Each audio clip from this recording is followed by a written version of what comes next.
Rachel CLAYTON Last updated 1718, September 28, 2017. Mevo head of community Frazer Black took staff for a ride in an Audi hybrid.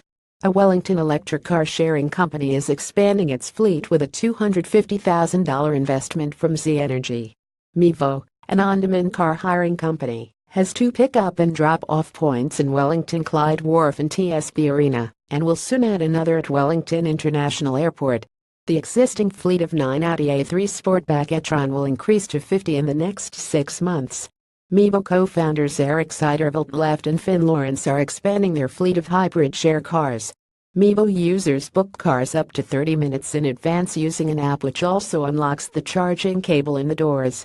Read more. Shared electric cars on the horizon for Christchurch residents. How electric cars can create the biggest disruption since iPhone. Electric vehicles. Can we become the Norway of the Southern Hemisphere?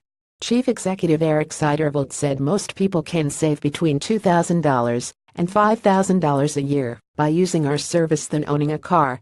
Users who book a dirty or damaged car are given a new car and credit. Petrol is part of it, but most of it comes from buying the car, insurance, warrant and registration and depreciation of the vehicle. So it does work out drastically cheaper, he said. There are few payment options available, but Frazer Black said most people pay a membership fee of $19 a week and $16 an hour when they use a car, which is capped at 6 hours. The cars can be used for up to 3 days, but must be returned to the same base. The company is slowly moving to free-floating so drivers can drop off a car at any charging station. Z Energy Investor Relations Manager Jonathan Hill says the company has a team dedicated to looking at future energy investments. Wellington City Council have approved 20 spaces for Mevo around the city, but Frazer Black said the council could move faster. There's always going to be a bit of a constructive tension between a technology startup which moves very quickly and council procedure that hasn't changed in God knows how long, he said. They have been very supportive at a councillor level in terms of approving spaces to operate in. The future of self-driving cars is also firmly in Frazer Black's sights. This is absolutely a stepping stone toward self-driving cars. We're actually proposing policy to local councils in Wellington, Auckland, Melbourne, Sydney, and Brisbane towards self-driving, he said.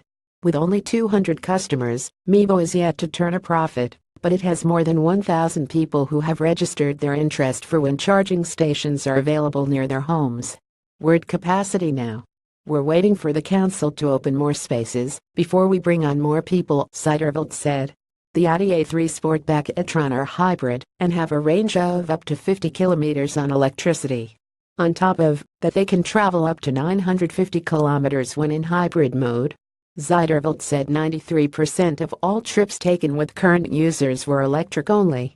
We're really excited to go full electric as soon as we possibly can, but not at the expense of our members not being able to get where they want to go. As soon as there's a complete charging network across the country and the cars get over 300 kilometers range, we will replace the cars. Z Energy spokesman Jonathan Hill said every company in New Zealand was facing some element of change risk. Whether that be television, casinos, electricity generation, there's technology risk everywhere, he said. It is very clear in our business where that disruption will come from. We want to evolve our business, so we have a long-term future, and it makes a lot of sense to us to get involved with Mevo to understand what that future is going to be like and to give ourselves some options. New Zealand had about 4,500 electric vehicles out of a total light car fleet of about 3.5 million. Stuff.